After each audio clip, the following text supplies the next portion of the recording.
Sobat Milenial BNN, kita berkenalan dengan narasumber kita. Saya sepintas akan perkenalkan, ini adalah Kang Uwi. Kang Uwi ini adalah ketua di komunitas Seniman Bangun Pagi. Nah itu yang nanti kita bahas apa itu Seniman Bangun Pagi, apa itu KPJ setelah yang satu ini. Oke, langsung aja Kang Uwi. Assalamualaikum, apa kabar Kang? Alhamdulillah. Gimana nih kegiatan selama pandemik, masih berekspresi? Masih kegiatan? berkarya harus. Masih berkarya ya. Itu memang Sobat Milenial jangan berhenti karena pandemi, kita lawan dengan karya kita. Ini mungkin ada beberapa pertanyaan dari rekan-rekan Sobat Milenial.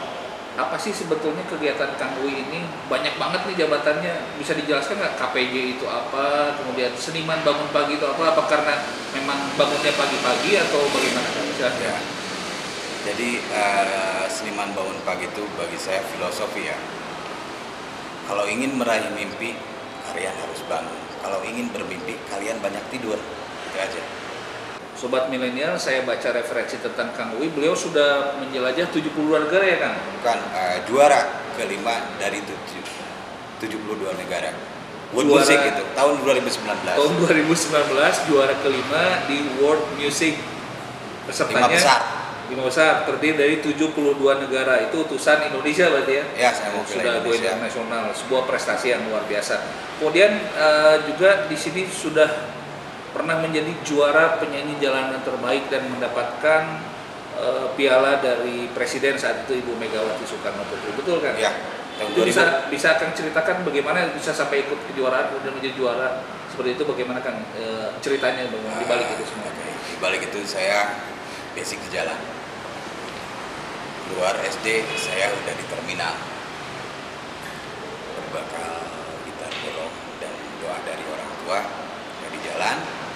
Berbagai macam kejuaraan saya, alhamdulillah saya juara wae di tingkat jalanan. Sampai tahun 2000 ada festival jalanan se-Indonesia, itu Bu Megawati waktu jadi presiden. Datanglah teman-teman se-Indonesia ngumpul di situ, dan alhamdulillah saya juara terbaik senior. Alhamdulillah saya juga mewakili mengharumkan nama Bandung. Kalau kejuaraan alhamdulillah ya, piagam saya itu udah jadi dipan mungkin. Itu 113 lebih penghargaan itu. Alhamdulillah itu, karena saya tidak punya rumah ya jadi dipan.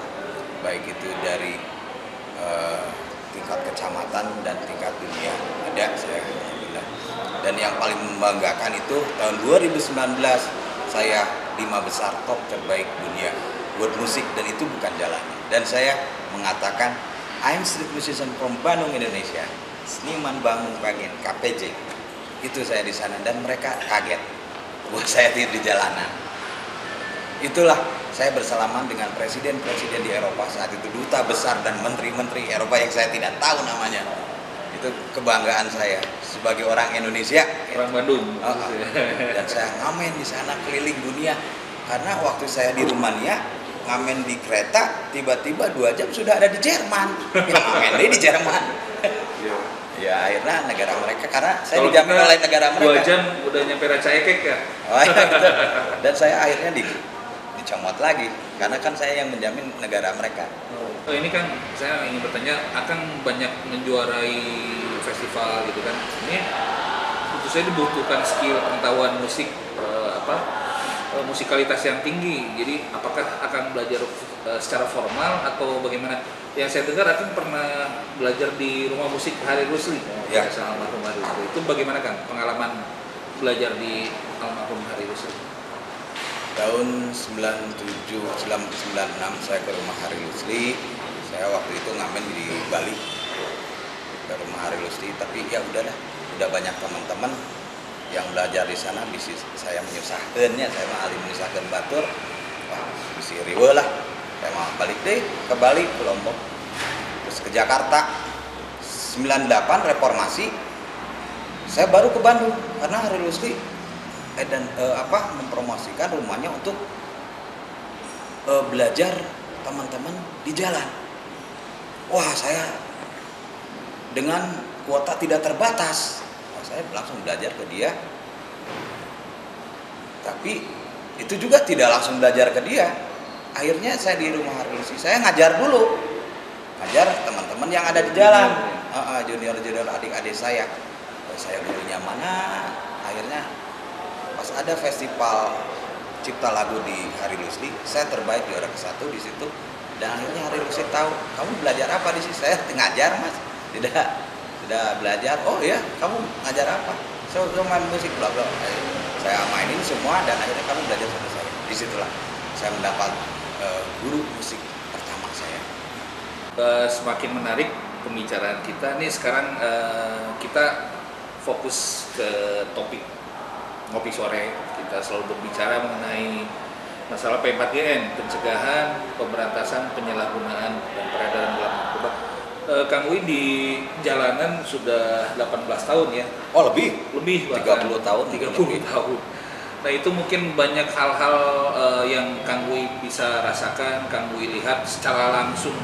Bagaimana sih sebetulnya bahaya narkoba yang mengancam teman-teman di jalanan? Seperti apa kira-kira bahayanya? Terus jenis narkoba apa sih yang populer di kalangan teman-teman di jalanan yang mengancam secara langsung seperti apa? Kalau saya jawab itu saya mungkin menjawabnya dari awal dulu dari saya ya. Kenapa saya ingin terlibat dengan BNN? Karena saya benar-benar melihat korban-korban di jalan.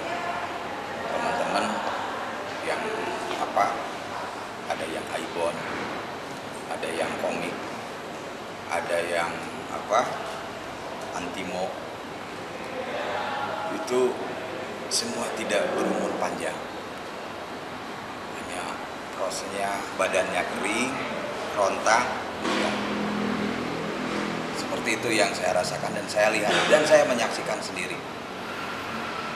Alhamdulillah saya waktu Payus ke rumah dan saya ngobrol, barulah saya ngumpulin teman-teman. Disitulah teman-teman ada arahan dari BNN. Saya sangat berterima kasih saat itu kepada BNN.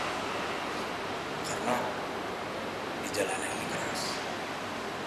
Saya perang dengan pengedar, tapi karena di jalanan kita punya prinsip masing-masing. Saya tidak mau dijajah dan saya tidak mau menjajah, baik itu kepada preman yang calo, preman pasar, preman siapa itu, dan di situ ada juga pengedar narkoba saat itu. Tapi pengedar narkoba ini merugikan kita. Karena kadang anak-anak jadi kurir. Saat itu kita ada penjelasan dari BNN dan kita melawan. Dan inilah gigi saya menjadi saksi. Saat itu saya orangnya polos. Ini Kang Uy ya.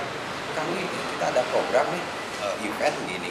Saya masukin mobil, saya digebukin, saya dilemparin ke parit Jalan Taman Sari Selokan. Masih gitu.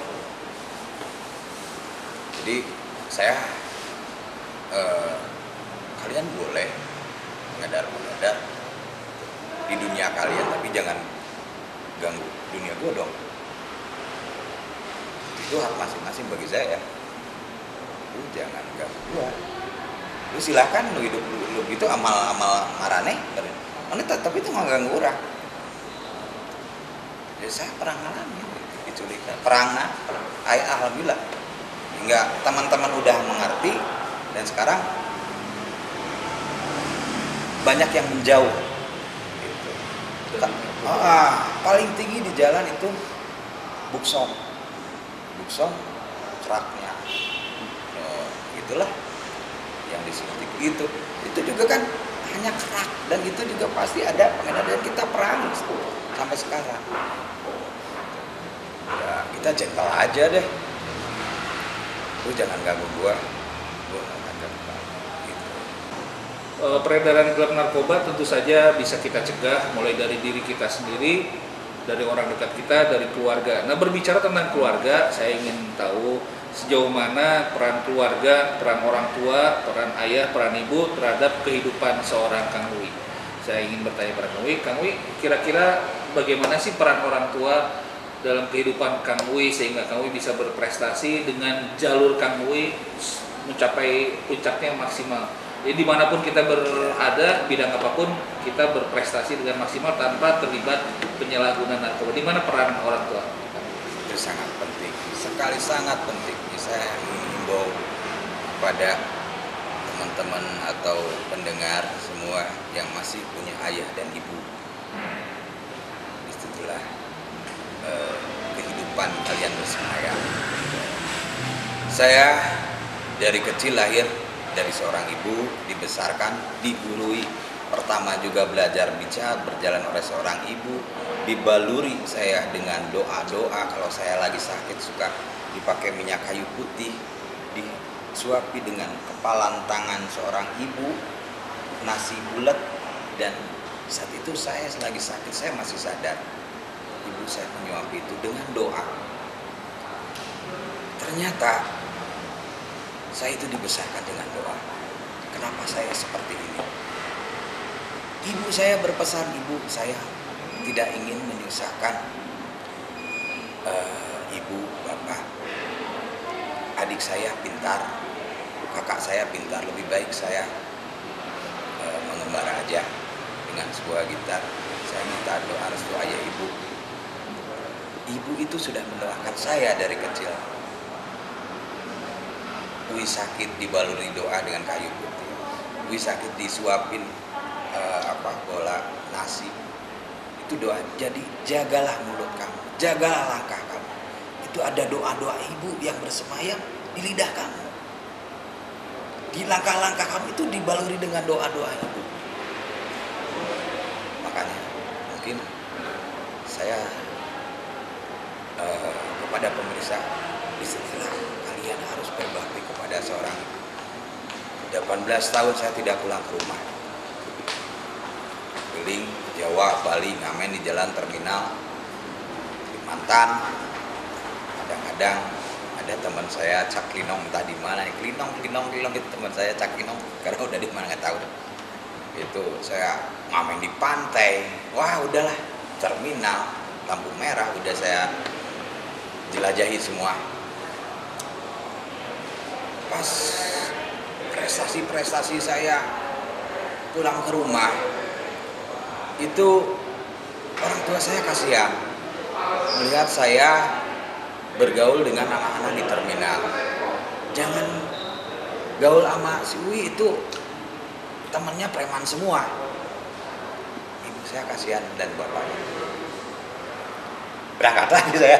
Ya udah, ini bukan dunia saya. Berangkat lagi, terminal lagi. Pas bapak saya, Wi kerja ayah di TV dengan Megawati, pialanya itu bagus, bawa ke rumah. Piala jalanan pak, nanti tetangga ribet lagi. Itu kan dari presiden, jangan, itu ribet nanti. Udahlah, ditaruh di rumah makan Kapo, karena saat itu rumah makan Kapo menjadi orang tua kedua, karena saya suka makan banyak diskon gitu ya. Udahlah, penghargaan dari presiden itu syaratan, karena itu versinya beda jalanan. Penghargaan kemudian dari gubernur, itu bukan wilayah jalanan dan lain-lain, baru saya taruh. Bapak saya kaget, ini piagam penghargaan banyak sekali. Ada berapa? Ada 85 pak. Oh iya, ini dari negara orang lain juga ada. Anak bapak ini udah keliling dunia.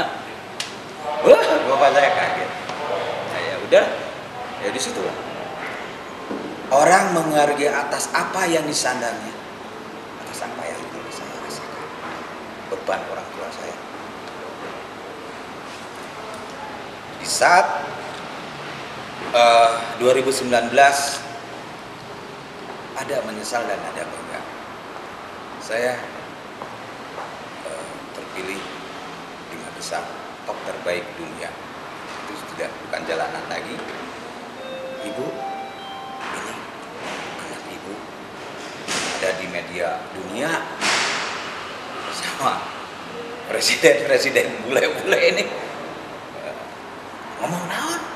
Bahasa kerupuk emang. Itu apa? Ya di Google Translate. Ya udah, tapi ya mereka mah baik ke saya gitu. Alhamdulillah, dari ibu saya tersenyum bangga dan ketawa. itu bapak saya saat itu sudah meninggal.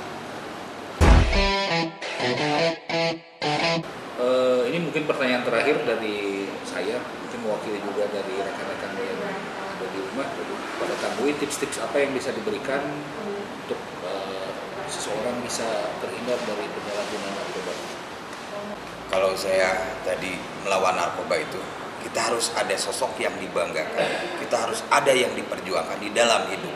Jadi kalau hidup tidak ada yang dibanggakan, tidak ada yang diperjuangkan, kalian seperti bangkai, orang-orang yang tertidur, orang-orang yang tidak bangun. Dan lagi, kita ingin maju, ini harus belajar. Dan belajar membutuhkan kecerdasan.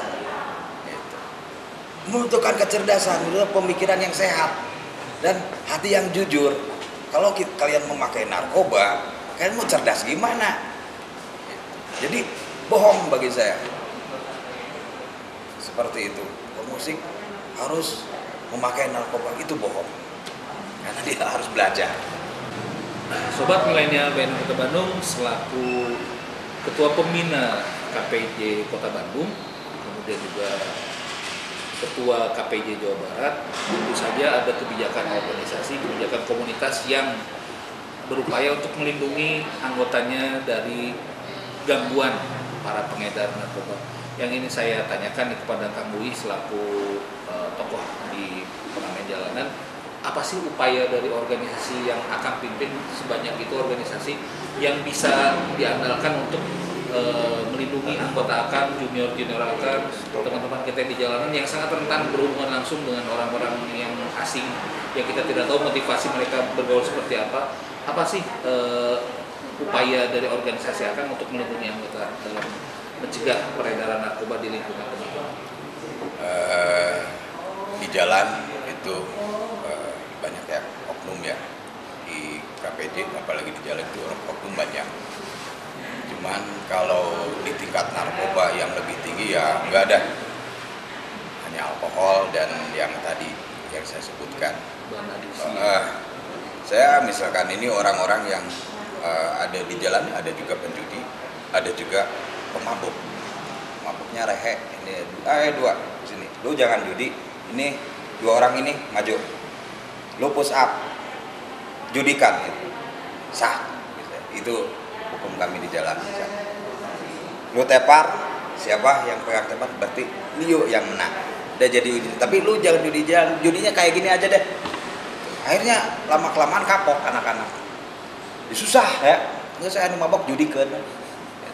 Nu penjudi untung, saya dilarang judi baheula. Di jalan saya banyak adik-adik saya meninggal berumur pendek itu saya nyesel gitu. Saya seorang kakak tidak bisa menjaga mereka, ya terlalu banyak dan mereka juga sama, mungkin ada yang tidak tahu orang tuanya, mereka tidak tahu saya lahir di mana, oleh siapa, mereka juga banyak yang tidak tahu. Mereka juga banyak yang dimarginalkan gitu. Karena orang menghargai apa atas yang disadanya, atas apa yang dimilikinya, kita terasa tersudutkan di situ. Nah, disitulah anak-anak banyak pelarian karena tidak diterima oleh wilayah masyarakat A, B, C. Akhirnya mereka punya alam sendiri. Di sana mereka melari lah ke narkoba. Nah, disinilah saya ingin bekerja sama dengan BNN, mungkin secara organisasi nanti dari Jawa Barat dan Kota Bandung supaya kerjasama dengan BNN untuk jauhkan merdeka, hidup merdeka tanpa narkoba. Mungkin nanti ada milad KPJ Bandung dan KPJ Jawa Barat juga saya akan melibatkan temanya itu. Saya akan hidup 100%. Bagaimana karena ini bahaya. Saya sudah melihat adik-adik saya yang berumur pendek. Jadi udah bodoh, kreatifnya tumpul. Ada yang jago musik, dia akhirnya lari ke narkoba, tapi soulnya nggak ada, jiwanya nggak ada, musiknya flat aja, kayak musik elektronik. Ini jadi bahaya ini kepada pemusik. Bohong kalau pemusik membutuhkan narkoba, karena pemusik itu membutuhkan kecerdasan dan rasa yang jujur. rasa yang jujur dan kecerdasan. Satu kata kunci, tidak butuh narkoba tapi butuh perasaan yang jujur dan kecerdasan dalam bermusik. Nah itu kata kunci dari Kang Uwi yang kita terima terakhir.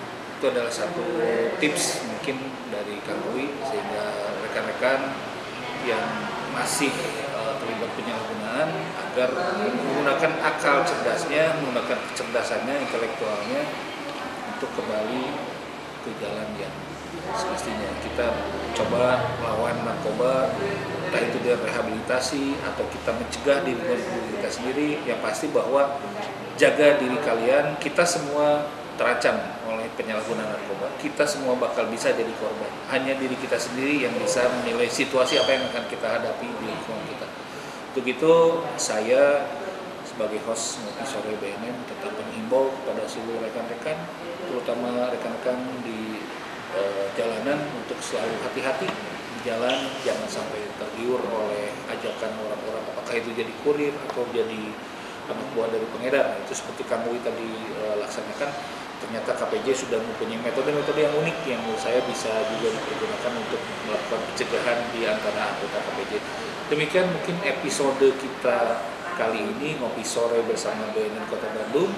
Saya Muhammad Irfan selaku host mengucapkan terima kasih atas atensi rekan-rekan Sobat Milenial BNN Kota Bandung, dan saya ucapkan terima kasih kepada narasumber kita Kang Uwi. Hatur nuhun Kang Uwi, senang berjumpa dengan Akang.